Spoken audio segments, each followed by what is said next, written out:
Hello everyone, welcome to Shreeji classes. आज class 12th का जो सॉल्यूशन चैप्टर है उसका 7th क्वेश्चन हम लोग कर रहे हैं और इसके पहले के क्वेश्चन प्लेलिस्ट पे पड़े हैं, आप जाके देख सकते हैं। थ्योरी पूरी कंप्लीट हो चुकी है। स्टार्ट करते हैं अपना क्वेश्चन। क्वेश्चन क्या है?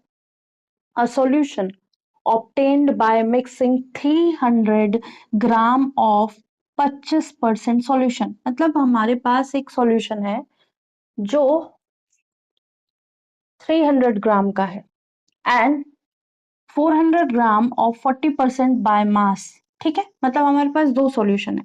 एक सॉल्यूशन ये है जिसका पूरा टोटल मास कितना है 300 ग्राम और मास परसेंटेज कितना है 25%। ठीक है, और दूसरा हमारे पास सॉल्यूशन है जो 400 ग्राम का है और इसका मास परसेंटेज है 40%। ठीक है, तो अब जब हम ये देखेंगे तो बहुत बेसिक सी चीजें हैं, इसमें बहुत ज्यादा है नहीं कुछ। इन दोनों को मिक्स करेंगे। मिक्स करने के बाद जो डायरेक्टली हमें मिक्स करके मिल जा रहा है वो क्या है? मास।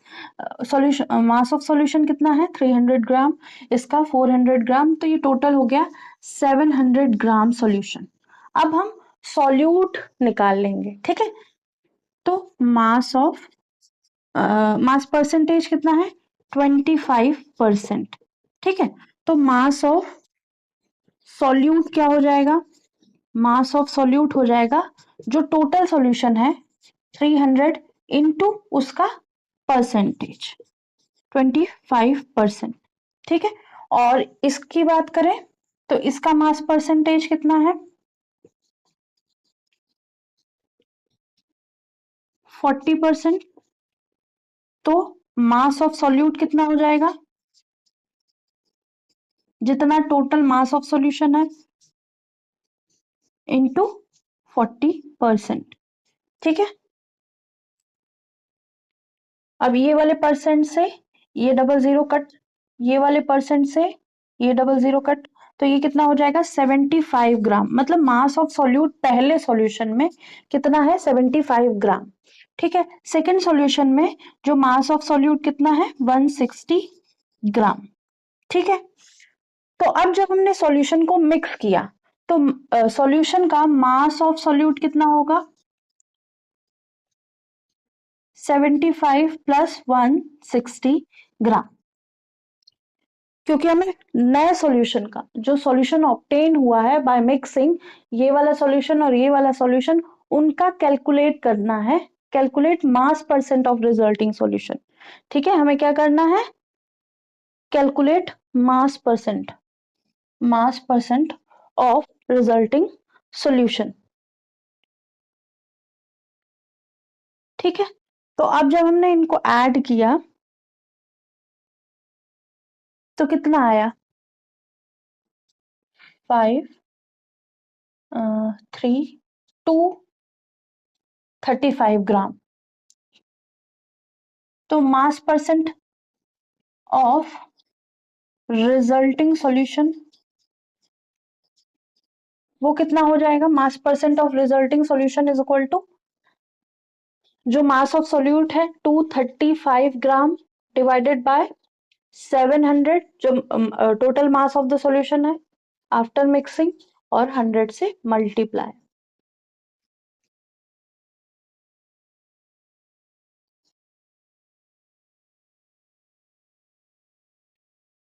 33.3% के आसपास आ जाएगा इसका मास परसेंट। ठीक है,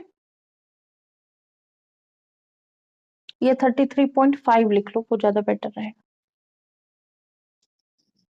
ये होप सो ये क्वेश्चन समझ में आया होगा। नेक्स्ट क्वेश्चन करेंगे।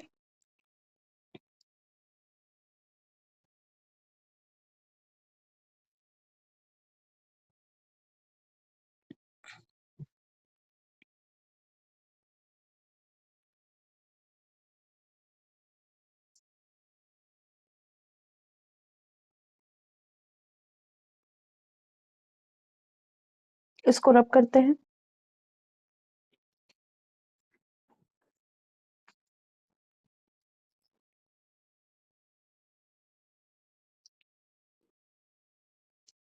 तो ये रहा नेक्स्ट क्वेश्चन। इस क्वेश्चन में एक anti freeze solution is prepared from ethylene glycol and 200 gram water. ठीक है, calculate molality small M of the solution. Density of the solution ये है, तो calculate molarity that is capital M of the solution. Ethylene glycol को water में mix किया गया है। ठीक है,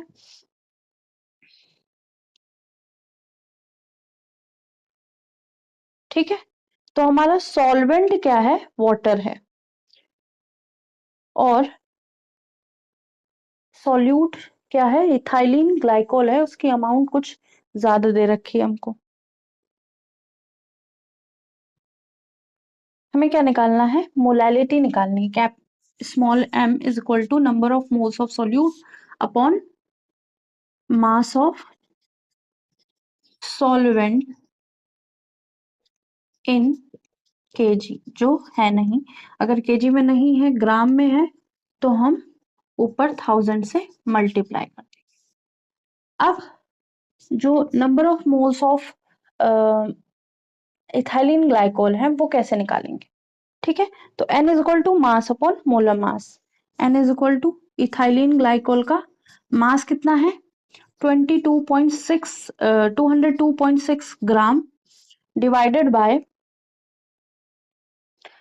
बाय 67.0, 67 लिख देते हैं। ठीक है, 67।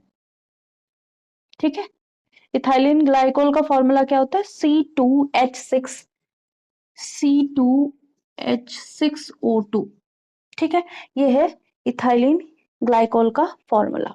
तो इसमें 2 कार्बन है, 6 हाइड्रोजन है, 24 36, और 2 ऑक्सीजन है, 32। ठीक है, तो वो ऑलमोस्ट 62 के आसपास हो जाएगा। तो जो इसका number of moles of ethylene glycol आएंगे वो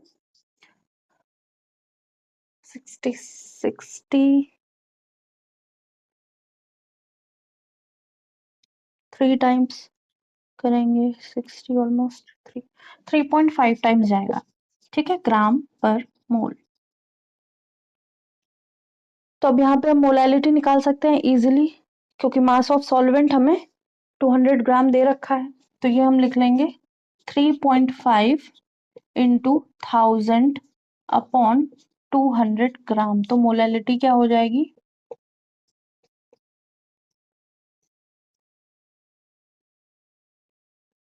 17.5 मोल पर केजी, या 17, मतलब और इसका पॉइंट ले लेंगे ना, तो और भी बढ़ेगी, ज्यादा ही रहेगी वैल्यू, कम नहीं रहेगी। ठीक है, तो थोड़ा ज्यादा की तरफ लेंगे, ऑलमोस्ट इक्वल होगी 17.56 के आसपास। ठीक है, ग्राम पर केजी, ए मोल पर केजी, मोल पर केजी। तो ये रहा हमारी मोलैलिटी। मोलैलिटी हम लोगों ने फाइंड आउट कर ली है। अब हम बात करेंगे मोलैरिटी की।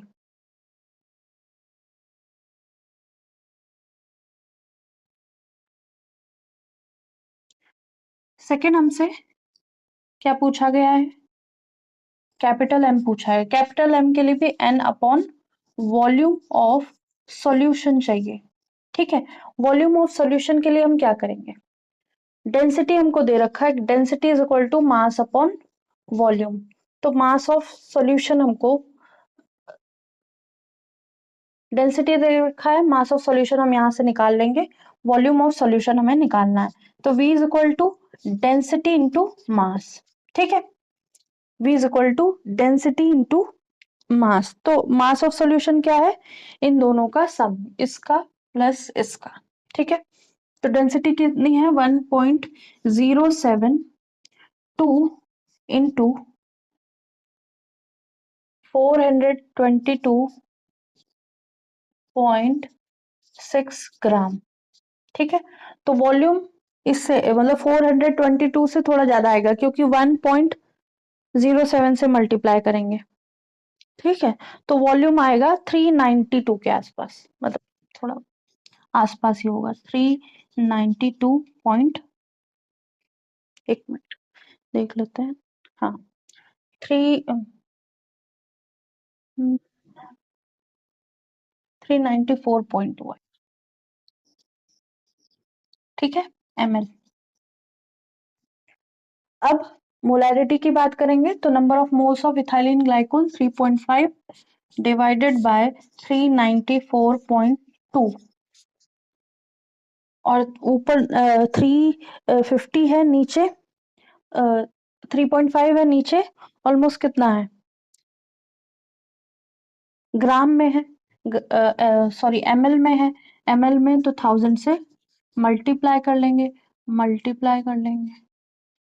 तो यहाँ जो आंसर आएगा वो कितना आएगा, वो आएगा 9.10 या फिर 9.01 या 10 ऐसे मोल पर लीटर, ठीक है। तो मोलैलिटी हमेशा कम होगी, थोड़ी सी मोलैरिटी मोलैलिटी से थोड़ी सी कम होगी। तो ये क्या है, 17.5 मोल पर केजी, वो है 9.1 मोल पर लीटर, ठीक है। एक एंटी फ्रीजिंग एजेंट बनाया गया है, कैसे, इथाइलिन ग्लाइकॉल और वाटर को मिक्स करके। हमको मोलैलिटी पता करनी है, हमको मोलैरिटी बतानी है, डेंसिटी हमें गिवन है, ठीक है।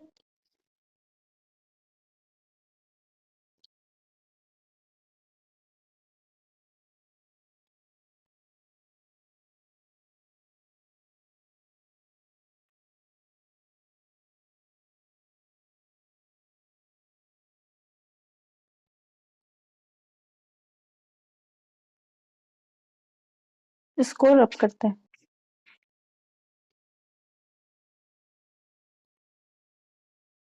तो ये रहा next question. A sample of drinking water was found to be severely contaminated with chloroform supposed to be carcinogen। Carcinogen मतलब कैंसर कॉजिंग, मतलब क्लोरोफॉर्म अगर हमारी ड्रिंकिंग वाटर में आ रही है तो हमें कैंसर हो सकता है। The level of contamination was 15 ppm, ठीक है। 15 पार्ट्स पर मिलियन प्रेजेंट है क्लोरोफॉर्म के इन सॉल्यूशन, मतलब in water. The level of contamination was इतना, express mass percent and molality of chloroform, ठीक है, mass percent and molality of chloroform, ठीक है। तो जो क्लोरोफॉर्म है, जिसका फॉर्मूला क्या होता है, CH वो 15 ppm है। 15 ppm मतलब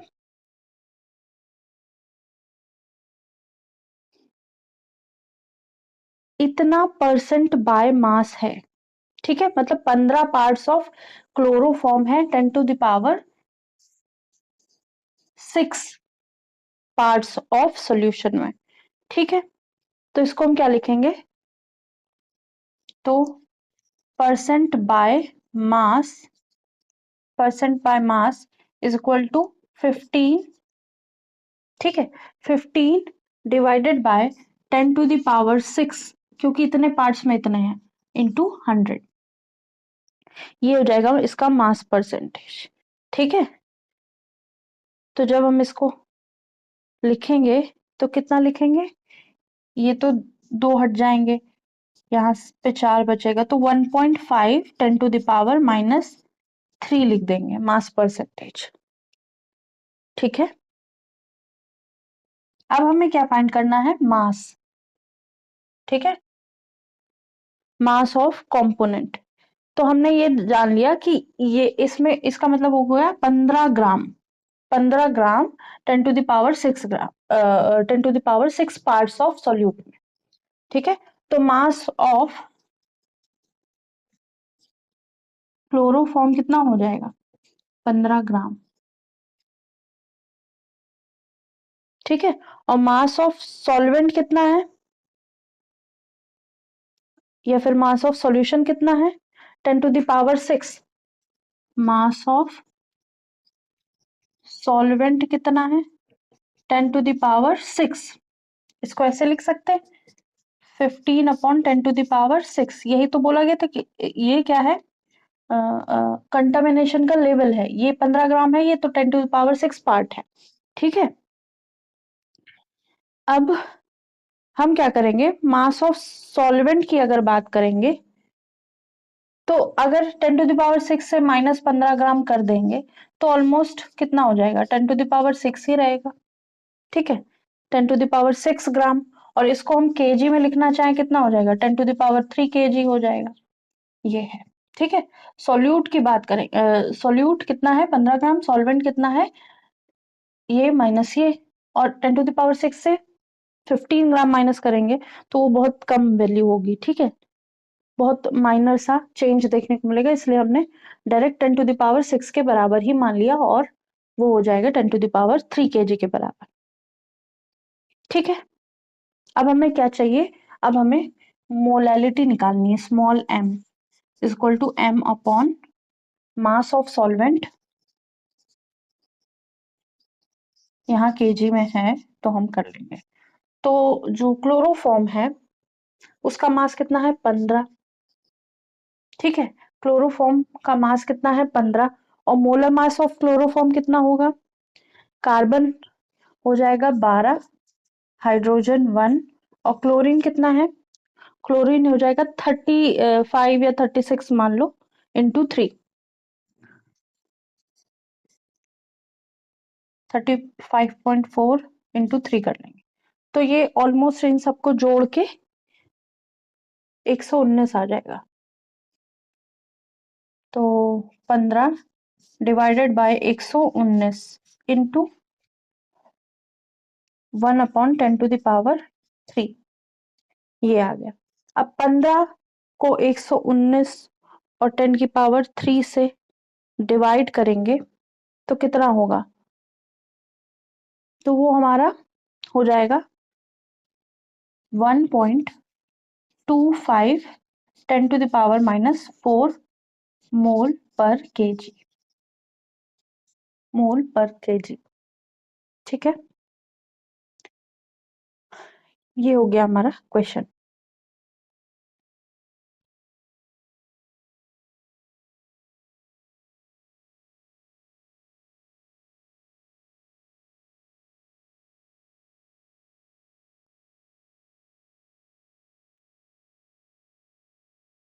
होप सो ये समझ में आया होगा।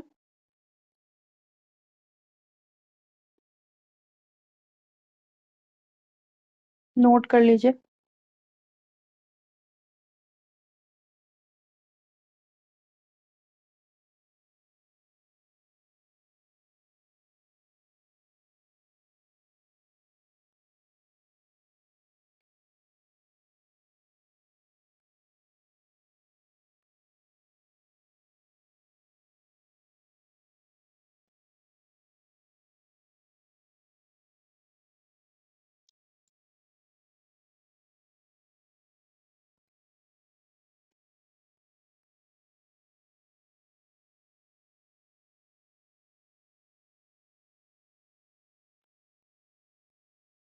नेक्स्ट क्वेश्चन है, what does the molecular interaction play in solution of alcohol and water, मतलब क्या रोल है मॉलिक्यूलर इंटरेक्शन का solution of water and alcohol में।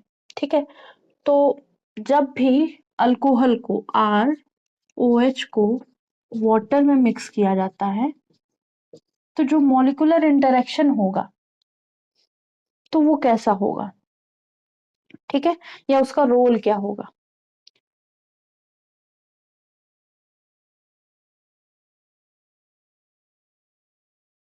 ठीक है, तो ये ROH, इसके पास भी H बॉन्ड होगा। ठीक है, यहाँ पे भी H बॉन्ड होगा आपस में। ठीक है, जब ये दोनों रिएक्ट करेंगे मतलब मिक्स करेंगे तो इनके बीच में ROH और वाटर के बीच में एक weak H bond will form, ठीक है, तो इनके बीच में एक वीक हाइड्रोजन बॉन्ड फॉर्म होगा, ठीक है, विच जो ये बॉन्ड फॉर्म हुआ है वो रिड्यूस करेगा, क्या रिड्यूस करेगा, the strength of intermolecular forces compare to pure liquid. जो इनके बीच में जो बॉन्ड है, जो अल्कोहल के मॉलिक्यूल्स के बीच में बॉन्ड्स हैं, जैसे एक आरओएच का दूसरे आरओएच के साथ जो बॉन्ड है और एक H2O का दूसरे H2O के साथ जो बॉन्ड है, वो वाले हाइड्रोजन बॉन्ड को वीक कर रहे होंगे, ठीक है, तो वीकर हाइड्रोजन बॉन्ड फॉर्म होगा which reduces the strength of which reduces the strength of किसका, जो प्योर सब्सटेंस है या प्योर सॉल्यूट है और सॉल्वेंट है उनका, उनके इंटरमोलिकुलर फोर्सेस, ठीक है, reduce the strength of intermolecular forces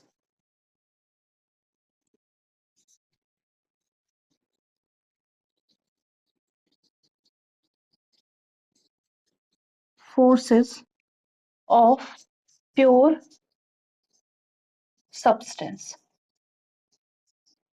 जो प्योर सब्सटेंस होंगे उनके बीच में जो इंटरमोलिकुलर फोर्स होंगे, जैसे वाटर का एक मॉलिक्यूल दूसरे वाटर के एक मॉलिक्यूल के साथ H बॉन्ड से जुड़ा है, यही अल्कोहल का एक मॉलिक्यूल दूसरे अल्कोहल के मॉलिक्यूल से H बॉन्ड से जुड़ा है। जब हम वाटर और अल्कोहल को मिक्स कर देंगे तो वाटर और अल्कोहल के बीच में एक वीकर H बॉन्ड हमें देखने को मिलेगा, जो ये वाले बॉन्डों को रिड्यूस कर रहा होगा, ठीक है, ठीक है, ये जो पहले से बॉन्ड इनके बीच में बने उनको रिड्यूस कर रहा होगा, तभी तो मिक्स कर रहे हैं, और this result in positive deviation from Rawls law. तो यहां लिख लेते हैं, this reduction in strength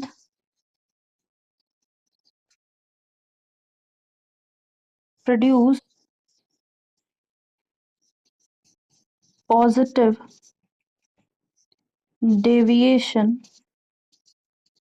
from Raoult's law.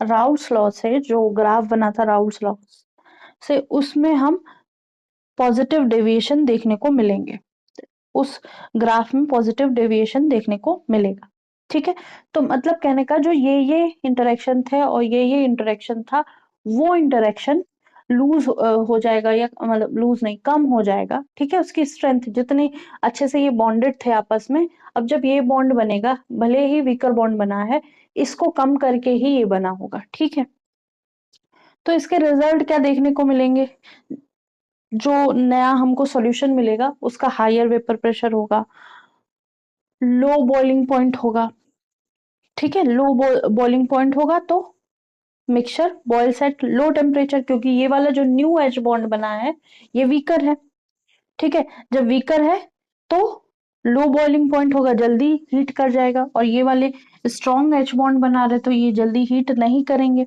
ठीक है, और पॉजिटिव डेविएशन मिलेगा इन रॉल्स लॉ ग्राफ में, ठीक है, तो यहाँ पे लिख लेंगे स्ट्रॉन्ग एच बॉन्डिंग, यहाँ पे भी strong H bonding, weak H bond, weak hydrogen bond, तो पहला क्या होगा, हाई वेपर प्रेशर, मतलब वेपर प्रेशर इनका बढ़ जाएगा, लो बॉइलिंग पॉइंट, ठीक है, लो बॉइलिंग पॉइंट हो जाएगा, जो मिक्सचर है वो लो बॉइलिंग पॉइंट शो करेगा, ठीक है, तो जब ये सब हो रहा होगा इसके बाद लिखेंगे सो मिक्सचर, जो मिक्सचर हमारा है अल्कोहल और वाटर का, mixture behave as a non-ideal solution. Mixture behave as non-ideal solution non ideal solution की तरह बिहेव करने लगेगा and form low boiling azeotropes and form low boiling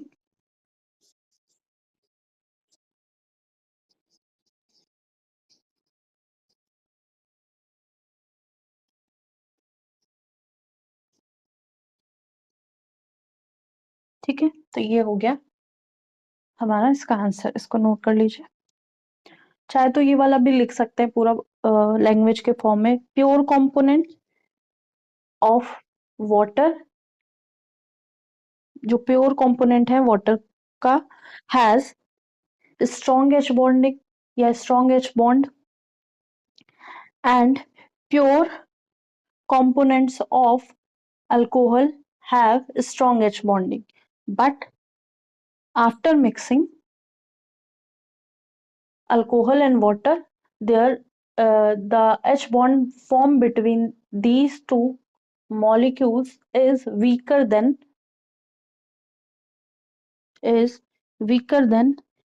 they form in pure form. ठीक है, जो weaker H bond बन गया है अल्कोहल और वाटर के बॉन्ड मॉलिक्यूल्स के मिलने के बाद, वो वीकर होगा विथ रिस्पेक्ट टू जो पहले लोन के आपस में मॉलिक्यूल्स के बीच में बॉन्ड्स बना था उसके रिस्पेक्ट में। ठीक है, उसके बाद weak H bond will form reduces which reduces the strength of intermolecular force of pure substance. This reduction in the strength produce positive deviation from Raoult's law. RL मतलब Raoult's law. So mixture behave as non-ideal solution. ठीक है, form low boiling azeotropes, और ये सब के बाद क्या होगा, mixture has high vapour pressure low boiling point. ठीक है, जो मिक्सचर फॉर्म होगा उसका हाई वेपर प्रेशर होगा और लो बॉइलिंग पॉइंट होगा, मतलब मॉलिक्यूल्स इजिली निकल सकते हैं, ब्रेक कर सकते हैं एक दूसरे को तोड़ के, यहाँ पे इजिली ब्रेक कर सकते हैं बॉन्ड। ठीक है, यहाँ पे इतने अच्छे से नहीं ब्रेक कर पा रहे थे, तभी हाई वेपर प्रेशर हो जाएगा। ठीक है, जैसे हीट किया जाएगा तो यहाँ वेपर प्रेशर मिक्सचर में हाई देखने को मिलेगा विथ रिस्पेक्ट टू इनके प्योर फॉर्म में। ठीक है, होप सो समझ में आया होगा। इसको रब करते हैं, नोट कर लीजिए।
नेक्स्ट क्वेश्चन है, why do gases always tends to be less soluble in liquid as T is raised। Gas जो है वो हमेशा लेस सॉल्युबल होती हैं लिक्विड में अगर टेम्परेचर बढ़ा दिया जाता है। ठीक है, तो हम लोगों ने एक प्रिंसिपल पढ़ा था, ली चैटरियल प्रिंसिपल। ठीक है, जब हम किसी लिक्विड में गैस मिक्स करते हैं तो हम ये देखते हैं कि अगर इस जो पूरा सिस्टम है, इस सिस्टम में क्या हुआ होता है कि गैस और जो लिक्विड है वो मिक्स हो रहे होते हैं, तो यहाँ पे जितना प्रेशर या एनवायरमेंटल कंडीशन होगी उसके हिसाब से गैस जो है वाटर में मिक्स हो गई होगी। ठीक है, जितनी घुलनी चाहिए थी। जैसे जो हमारा अर्थ है उसका एटमॉस्फेयर है, ठीक है। और जो एक्वेटिक लाइफ है हमारी अर्थ की, उसमें जो पानी है उसमें O2 मिक्स है। ठीक है, O2 मिक्स है तो जो एटमॉस्फेरिक कंडीशन है उसके हिसाब से कहीं O2 ज्यादा होगी, जहाँ अच्छी O2 होगी या वहाँ वेजिटेशन अच्छा होगा, वहाँ एक्वेटिक लाइफ अच्छी होगी। जहाँ O2 कम होगी या पोल्यूशन ज्यादा होगा तो वहाँ O2 कम होगी, वहाँ एक्वेटिक लाइफ बहुत अच्छी नहीं होगी। ठीक है, या टेम्परेचर ज्यादा होगा। ठीक है, तो जितनी इसमें होनी चाहिए गैस उतनी है। अगर हम इस सिस्टम में टेम्परेचर देना शुरू करें, इसको हीट देना शुरू करें, तो जो सॉल्यूशन में घुली हुई गैस के पार्टिकल्स होंगे वो बाहर निकलना, मतलब जो पहले थी गैसेस के पार्टिकल्स पहले थे उससे ज्यादा बढ़ जाएंगे। ठीक है, जितने थे उससे ज्यादा, मतलब जो गैसेस मॉलिक्यूल्स प्रेजेंट थे इन द सॉल्यूशन वो बाहर आना शुरू कर देंगे। ठीक है, क्योंकि प्रोसेस ऑफ डिसोल्यूशन जो होगा वो एक्सोथर्मिक नेचर का होगा। मतलब कि सिस्टम फेवर करेगा बैकवर्ड रिएक्शन, मतलब हमारी रिएक्शन हो चुकी है, ये हमारा बन चुका है। अगर हमने टेम्परेचर शुरू देना शुरू कर दिया, जो सिस्टम हमारा मतलब ये जो सॉल्यूशन है उसमें हमने टेम्परेचर देना शुरू करिए तो सिस्टम हमारा एक तरह से बैकवर्ड जानी शुरू कर देगी। ठीक है, जिसका लिक्विफिएबल जो टेम्परेचर है वो कम है। ठीक है, मतलब जो जल्दी लिक्विफाई कर जाते हैं वो थोड़े से टेम्परेचर देने पे जल्दी वेपर्स भी तो बन जाएंगे, वही। ठीक है, तो जब बैकवर्ड रिएक्शन जा रही होगी तो हीट ऐड करी जा रही है। ठीक है, हीट ऐड करी जा रही है according to Lee Chatelier principal. तो ली चैटरियल प्रिंसिपल के अकॉर्डिंग ये हम समझाते हैं। ली चैटरियल प्रिंसिपल क्या है? When increase in temperature. Le Chatelier principle क्या है? व्हेन टेम्परेचर इंक्रीज किया जाएगा, इसको हम लिखवा देंगे, एक मिनट समझ लेते हैं। When temperature increase by adding heat, मतलब हम हीट दे रहे हैं, ऐसे करें, हम हीट को क्यू से रिप्रेजेंट, हमने हीट दी तो टेम्परेचर बढ़ने लगा। ठीक है, जब हमने हीट दी टेम्परेचर बढ़ने लगा, सिस्टम में हीट हमारी ऐड होने लगी। तो जब ये जो इक्विलिब्रियम मेंटेन हुआ था, जितने नंबर ऑफ पार्टिकल्स ऊपर नीचे हैं, यहाँ पे एक इक्विलिब्रियम मेंटेन हुआ होगा इन दोनों के बीच में सिस्टम में, वो इक्विलिब्रियम यहाँ पे डिस्टर्ब हो गया। उस इक्विलिब्रियम को कंपनसेट करने के लिए, उसको एक तरह से दोबारा से मेंटेन करने के लिए जो शिफ्टिंग होगी वो इक्विलिब्रियम की होगी। ठीक है, system tries to shift the equilibrium condition, या इक्विलिब्रियम पॉइंट में इस जगह होगा, इसको टेम्परेचर या हीट देनी शुरू करी, इसका टेम्परेचर बढ़ा तो अब जो इक्विलिब्रियम है वो शिफ्ट हो जाएगा। ठीक है,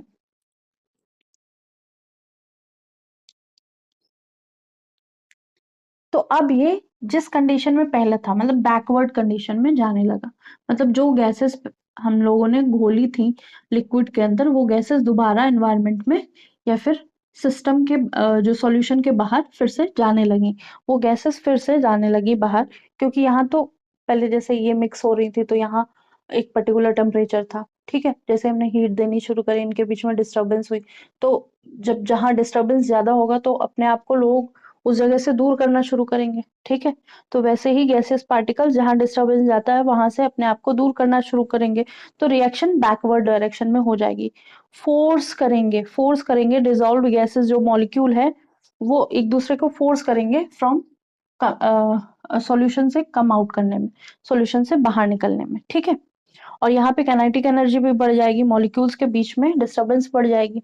डिस्टर्बेंस बढ़ जाएगी तो जो मॉलिक्यूल जिनकी सहन शक्ति कम है वो उस डिस्टर्ब कंडीशन से बाहर निकल जाएंगे। ठीक है, अपने आप को सेफ पोजीशन पे पहुंचाने के लिए। जो इंटरेक्शन डेवलप हुआ था इनके बीच में सॉल्यूशन और गैसियस पार्टिकल के बीच में, वो भी उतना अच्छा नहीं रहेगा। हीट मिली तो उनके बीच में भी डिस्टर्बेंस आ जाएगा, तो रिएक्शन एक तरह से बैकवर्ड कंडीशन में पहुंच जाएगी।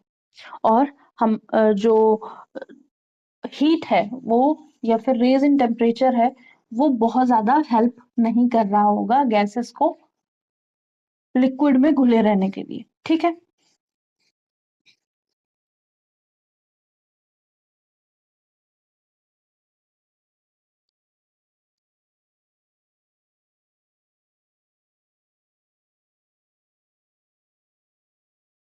क्या लिखेंगे? Gases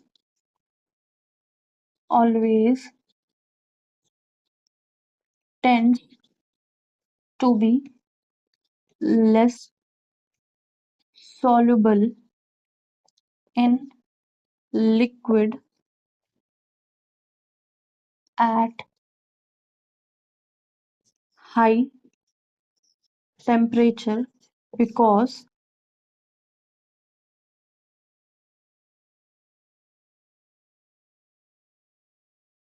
because after uh, adding heat to system temperature increases. ठीक है, टेम्परेचर इंक्रीज करेगा. After adding heat to system temperature increases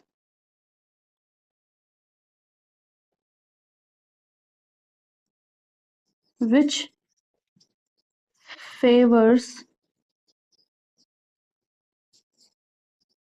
backward reaction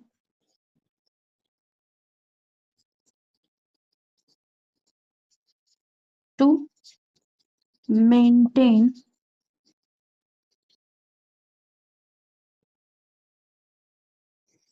equilibrium again. इसको अभी नहीं, इसको सेकंड लाइन में लिखेंगे. which favors backward reaction according to Le Chatelier principle. which favors backward reaction according to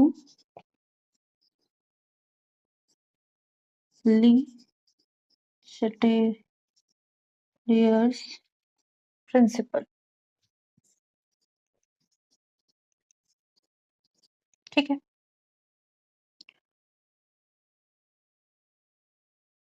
तो हमारी क्या थी?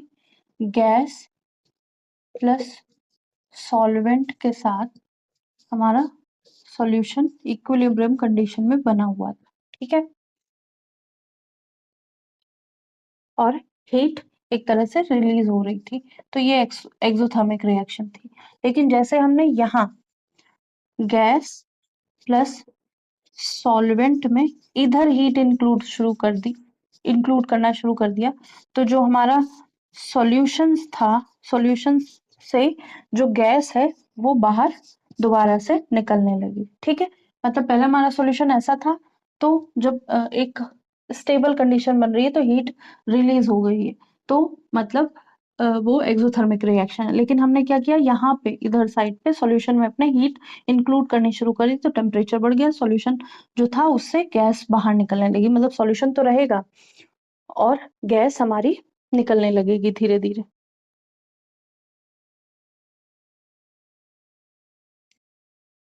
तो यहाँ लिखेंगे reaction shift in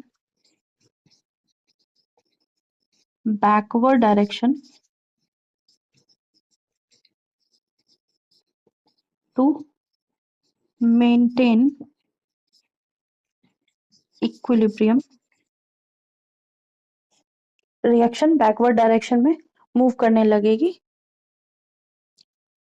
to maintain the equilibrium.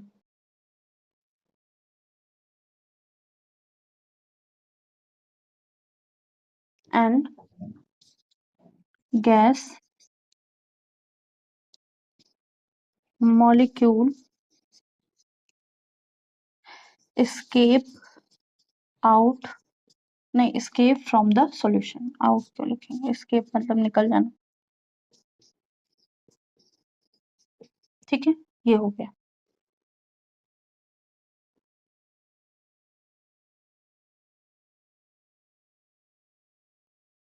तो होप सो ये क्वेश्चन समझ में आए होंगे.